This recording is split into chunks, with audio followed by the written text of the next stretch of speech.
네, 안녕하세요. 오늘은 자녀분이 쓴 글을 읽어보겠습니다. 알코올 중독자를 대하는 법에 관해서 물었어요. 이거 정말 중요한 겁니다. 저희 한의원 홈페이지나 제가 블로그 등을 통해서 대처법을 알려드리는데요. 결론부터 말씀드리자면 첫 번째 대처법. 눈도 마주치지 말라. 입도 뻥끗하지 말라. 같은 공간에서 숨도 쉬지 말라. 무조건 피하라가 정답입니다.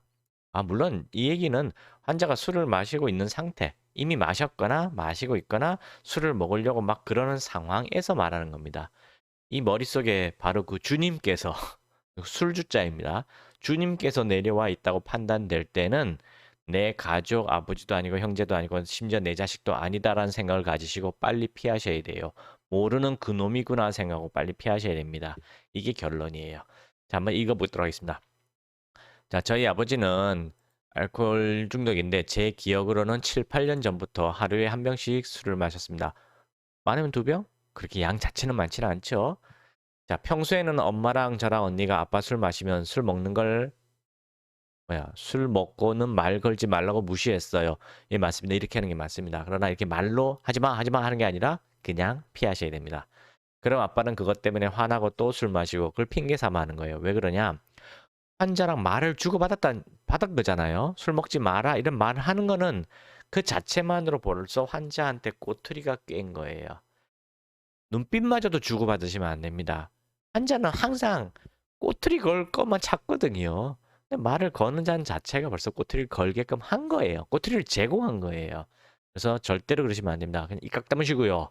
눈도 마주치지 마시고 심지어 얼굴 표정도 들키지 않게 하기 위해서 땅을 쳐다보고 빨리 돌아서서 피하셔야 됩니다. 자기 방에 가서 각자 자기 를 하셔야 돼요. 그러니까 쓸쓸하게 혼자 술 먹게 내버려두란 뜻입니다. 근데 간혹 가다가 뭐 열에 한 명 정도는 문을 발로 걷어차고 문을 부실라 그러고 와서 때리려고 하는 경우도 있습니다. 그럴 때는 즉각적으로 집을 탈출하셔야 되고요. 환자가 싹싹 빌고 집안 뭐 깨끗하게 청소해놓고 술 안 먹겠다, 알코올 중독 인정하고 치료 받겠다라고 본인이 선언할 때까지 절대로 들어가시면 안 돼요. 그리고 들어갈 때도 혼자 들어가시면 안 되고 다른 가족과 안전하게 같이 들어가셔야 됩니다. 그래서 실제로 그렇게 다 청소하고 술을 안 먹은 지 며칠 지났는지도 다 확인하신 상태에 들어가셔야 됩니다. 거짓말에 속아서 들어갔다는 안 됩니다. 자, 몇 번 끊으려고 시도한 적이 있었는데 항상 끊을 것처럼 굴다가 니네가 안 변해서 못 끊겠다. 다 너네가 변하는 게 없는데 왜 내가 변해야 되냐 이런 얘기 하거든요. 자, 이게 뭐냐면 가스라이팅이에요. 남 탓하기. 나는 아무 잘못이었고 다 너 때문이야 라는 남 탓하기 가스라이팅을 하는 겁니다.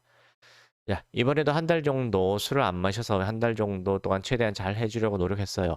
그런데 아주 희망적인 게 있어요. 이 아버지가 그래도 자꾸 실패를 반복하지만 노력을 하시고 계시는 게 있거든요. 또 한 달, 또 한 달 자꾸 이렇게 단주를 하잖아요. 이분은 무조건 알코올 해도 한약 복용시키십시오. 그러면은 완전한 단주 성공할 수 있습니다. 물론 교육도 받아야 되고요. 알코올 중독이 치료가 안 되는 이유는 단 하나예요. 본인이 인식하지 못하거나 인정하지 않거나 인정도 하지만 나 일부러 안 끊을래 하고 버티는 경우입니다. 근데 이 아버지는 인식을 하고 있어요. 그리고 속으로는 알아요. 근데 겉으로 인정을 안 하는 거는 가족들이 나를 정신병자 취급하고 정신병원에 가둘까 봐 그게 두려운 거예요. 그다음 자존심이 상하고요. 그래서 겉으로 인정을 안 할 뿐이지 속으로 다 알고 계시는 분이에요. 그러니까 본인이 한 달씩 술을 끊기도 하는 겁니다. 인식조차 못하면 왜 술을 끊으려고 그래 한 달 동안 전혀 안 합니다. 그래서 이 경우는 자녀분들이 저희 홈페이지를 찾으시거나 저 머리 위에 있는 전화번호로 연락하셔서 아버지의 속이 어떤 건지를 상담을 통해서 배우세요. 그리고 아버지를 부드럽게 설득을 하셔야 됩니다. 어떻게? 알코올 중독은 정신병이 아니에요. 의지 부족 탓이 아니에요. 그러니 아버지 스스로 자기를 정신병자로 생각하지 마세요. 그리고 의지로 이기려고 하지 마세요. 이거 정신병이 아니라 알러지예요. 태어날 때부터 술이 몸에 안 맞는 사람들인데 억지로 참고 마셔서 걸린 알러지입니다. 그래서 술 끊고 머릿속에 들어있는 알러지 물질을 해독하는 알코올 해독 한약을 복용하면은 저절로 단주가 가능합니다. 라고 얘기해 주셔야 돼요. 저절로 단주란 말은 좀 잘못됐고, 갈망감이나 금단 현상이 거의 없이 쉽고 편안하게 단주할 수 있다라고 설득을 하셔야 됩니다. 그리고 가족들이 아버지를 정신병자 취급 안 할 거예요. 병원에 입원시키지도 않을 겁니다. 라는 식으로 얘기를 해야지 환자가 불안감과 두려움이 사라지고 그러면 약 복용할게 하면서 단주를 시도하게 될 거예요. 지금 이렇게 한 달씩 노력하시는 분이라면요. 알코올 해독약 복용하시면은 얼마든지 성공하십니다. 쉽게요. 그리고 완전히 다른 아버지로 돌아오게 될 겁니다. 자, 근데 사람이 이분법적으로만 사는 게 아닌데 아빠가 이제 술 안 마시니까 싫어했던 아빠를 사랑하는 사람처럼 대할 수는 없는 거잖아요. 자, 이 중요한 게 있어요. 가슴속에 자녀들이 이제 불신이 생기는 거예요. 환자의 말을 못 믿기 시작하는 거죠. 그리고 그것이 트라우마가 되면서 지금처럼 아버지가 술을 끊으려고 노력해도 안 믿게 되고 계속 미워하게 되는 겁니다. 그것 때문에 환자 입장에서는 내가 노력해봐야 뭐 하겠어 하고 또 포기해서 또 술 마시는 거예요. 계속 악순환이 되는 겁니다. 그래서 이 병원 치료할 때 환자만 치료한 게 아니라 가족들이 알코올 중독에 대해서 공부하는 치료를 받으셔야 돼요. 뭐 이상한 약 먹는 치료가 아니고 공부하라는 뜻입니다. 그리고 가족들이 그동안 잘못 듣고 잘못 알고 있는 모든 술에 관한 정보는 다 지우시고 진실된 정보로 다시 채워 넣으셔야 됩니다. 그게 가족들이 받아야 되는 치료예요. 정확하게 말하면 교육이죠, 뭐. 자, 제가 기분이 괜찮을 때는 장난도 같이 치고 하는데 기분이 안 좋을 때는 굳이 아빠가 치는 장난을 받아주고 싶지도 않고 무시하게 돼요. 뭐 당연한 거고요. 아빠는 저희 가족이 전부 그러니까 또 술 마시고 이 무슨 말이지? 이번에도 한 달 좀 넘으니까 다시 마시기 시작했는데 아빠한테 어떻게 말을 해야 될지 모르겠어요. 간단해요. 알러지다라는 얘기 하시면 됩니다. 한 잔만 마시면 무조건 재발한다. 이건 태어날 때부터 유전자에 그렇게 프로그램이 된 사람들한테 나타난 병이에요. 태어날 때부터 술을 5년에서부터 15년 정도 술을 마시면 알코올 해독이 더 이상 안 되면서 알코올 중독이 되고 뇌가 알코올에 망가지게 된다. 그때부터는 한 잔만 마셔도 바로바로 증상이 나타난다. 이게 결론이거든요. 그거를 아빠한테 말씀을 드려야 됩니다. 근데 처음에는 안 받아들이실 거예요. 왜냐하면 처음 듣는 얘기니까. 뭐 병원에서도 그런 얘기 안 해주니까 모르거든요. 아, 금년 1월 23일 그 결혼지옥이란 방송에서 오은혜 박사 아시죠? 유명하신 분이잖아요. 그분이 이렇게 얘기했어요. 의지 때문이 아니라 사실은 유전이 더 중요해요라고 말씀하시더라고요. 근데 방송에서 이렇게 유명 인사들이 사실대로 얘기한 경우가 제가 10년 동안 한 두세 명, 세네 명 밖에 못 봤습니다. 다 의지 탓이라고 얘기해줘요. 그 거짓말입니다. 오은혜 박사가 말한 유전이 더 중요해요라고 말한 게 그게 진실이에요. 근데 그렇게 진실을 말해주는 사람이 별로 없다는 거, 그게 심각한 겁니다. 심지어 뭐 어떤 뭐 정신과 의사는 알코올 해독 한약으로 치료할 수 있다 이런 말에 대해서 사기꾼이라고 하는 분도 계시다고 환자를 통해서 이야기 들었는데요. 아, 뭘 알겠습니까? 감초가 뭔지 당기가 뭔지도 모르시는 분들인데요. 일반인들보다 한약에 대해서 더 모르시는 분들이에요, 그분들은. 그러니까 신경 쓰실 거 없습니다. 그냥 무시하셔도 되고요. 당연히 가족 인생을 망쳤는데 미안한 마음이 들면 사죄하면서 살아야 되는 거 아닌가요? 죄송하지만 알코올 중독 환자들은 알코올 중독에 빠지면 뇌가 망가집니다. 술 마시지 않았을 때도 마찬가지 얘기하는 거예요. 어떻게 되냐면 어떤 도덕성이라는 양심의 가책, 죄책감, 책임감 이런 걸 못 느끼게 돼요. 그리고 오히려 나쁜 감정과 나쁜 생각, 예를 들면 원망, 의심, 분노, 남 탓하기, 그다음에 자포자기 이런 생각만 들어요. 그래서 사과를 할 수가 없습니다. 자기가 피해자로 생각되는데 왜 사과를 하겠어요?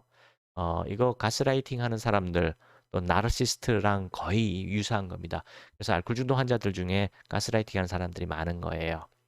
거의 나르시스트랑 거의 비슷하다 보시면 됩니다. 좀 차이는 있어요, 그래도. 자기는 제 10대를 다 망쳐놓고 대접받기를 바라는지, 왜 아빠를 살갑게 대해줘야 되는지도 모르겠고, 잘못한 걸 아는 사람이 왜 자꾸 반복하는지도 모르겠어요. 모를 수밖에 없죠. 알코올 중독이 뭔지 배워보신 적이 없기 때문에. 학교에서도 안 가르쳐 주고요. 방송에서도 가르쳐 주지 않습니다. 시중에 나와 있는 책을 통해서 공부하시면 거의 90% 이상의 진실을 알 수 있어요. 그러나 단 하나, 단 두 가지 정도는 책에서도 사실대로 말 안 해주는 게 있습니다. 뭐냐면은 자꾸 이걸 정신병이라고 몰아가고 의지 부족 탓이라, 즉 환자의 의지 탓이라고 몰아가는 게 있습니다. 그 사실이 아니에요. 다시 말씀드리지만 유전입니다. 예전에는 유전이라고 정확하게 안 밝히고 어떻게 표현했냐면 가족력이 있는 경향이 있다 이런 식으로 애매모호하게 표현했거든요. 근데 지금은 유전자 분석이 다 끝났어요. 그래서 몇 번 유전자에 어디가 잘못되면 알코올 중독에 걸리기 쉽다. 그런 그런 운명을 갖고 태어난 거다라는 게 이미 다 밝혀져 있습니다. 단지 인권 때문에 그 검사 방법을 돈을 받고 서비스를 해주진 않아요. 그건 아직은 불법이기 때문에 안 됩니다. 인권 때문에. 어, 술 마신 날에 무시하고 그 다음날 아침이 되면 다시 살갑게 대해줘야 되는 걸까요? 전혀 아닙니다. 이렇게 하면 환자 더 심해지는 거예요. 술을 완전히 끊고 술을 끊는 기간 동안만 잘해 주셔야 되고요.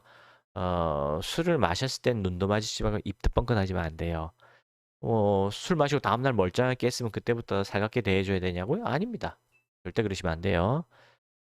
그냥 서로 너무 답답해서 어떻게 되냐고요? 자, 대처법을 반드시 배우셔야 됩니다. 첫 번째 주의사항, 주변 사람들의 말에 귀 닫으셔야 돼요. 왜냐하면 주변 사람들은 이 글을 쓰신 자녀분보다 더 몰라요. 더 모르고 그냥 주변에 떠돌아다니는 그 헛소문들, 술꾼들이 이야기해서 만들어낸 거짓 소문들만 듣고 그대로 조언이라고 해주는 겁니다. 그분들도 그게 거짓인 걸 모르는 거죠.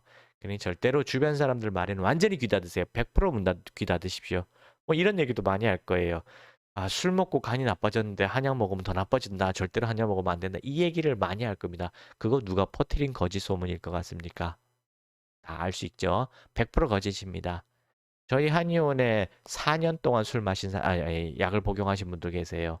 그리고 지금까지 10여 년 동안 치료하면서 그 어떤 누구도 한약으로 인해 문제된 사람은 없고요. 고혈압, 당뇨 다 사라지고 그다음에 뭐 분노 조절 장애, 피해 망상증, 환청, 환시 다 사라지게 됩니다. 그리고 아예 건강해져 버려요. 잘 먹고 잘 자고 잘 살게 됩니다. 한마디로. 그러니까 뭐 한약 먹으면 죽는다 이런 그런 거짓 뉴스에 속지 마시고 그런 말을 하는 사람의 말에 귀 닫으시기 바랍니다. 사실 어저께 밤 12시 넘어서 어떤 전화가 왔거든요. 여자분인데 그분이 그러더라고요. 자기 정신과 병원 다니는데 그 정신병원 그 의사가 뭐 알코올 한약 뭐 조제 얘기하는 한의사 다 사기꾼이다라고 얘기했다나 봐요. 그 말을 하는 사람의 말에 귀를 닫으시기 바랍니다. 네, 감사합니다. 이 자녀분은 이 아버지는 얼마든지 단주 쉽게 하실 수 있는 분이에요. 왜냐면 한 달 단위로 본인이 이렇게 끊기도 하는 분이거든요. 이분은 조금만 가르치면 돼요. 근데 화를 내면서 짜증내면서 비난하면서 가르치라는 게 아니라 이거 정신병 아니다. 의지 부족 탓이 아니다. 우리 다 그렇게 알고 있었는데 그게 아니다. 그리고 정신병원에 입원할 필요도 없다. 이거는 그냥 알러지, 대물림 되는 유전병이 아니라 알리지다라는 걸 얘기하고 해독제를 쓰면 됩니다라고 설득하는 게 좋아요.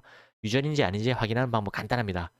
아버지의 형제, 아버지의 부모와 그 부모의 형제분들, 그리고 그 연관된 자손들을 다 조사해 보세요. 상당히 많을 겁니다. 알코올 중독 환자가. 또는 아예 술을 못 드시는 분들이 엄청나게 많을 거예요. 왜냐? 알코올 중독은 술을 잘 마시는 사람이 걸리는 병이 아니고요. 알러지라니까요. 술이 들어오면 내 몸이 난리가 나는 알러지라니까요. 알러지 체를 갖고 태어난 사람들이 안 마시면 안 걸리는데 억지로 참고 5년에서 15년 정도 술을 마시면 그 부작용이 누적되고 누적되다가 결국은 빵 터져요. 그게 알코올 중독입니다. 그때부터 갈망감과 금단 현상이 머릿속에서 막 난리치기 때문에 좋아서 마시는 게 아니라 안 마시면 죽을 것 같아서 마시는 거예요. 주량이 폭발적으로 늘어나게 됩니다. 그러니까 지금 자녀분들도 아마 술이 몸이 잘 안 받을 거예요. 그런 걸 통해서 제 말이 사실인지 아닌지 스스로 검증해 보시기 바랍니다. 감사합니다.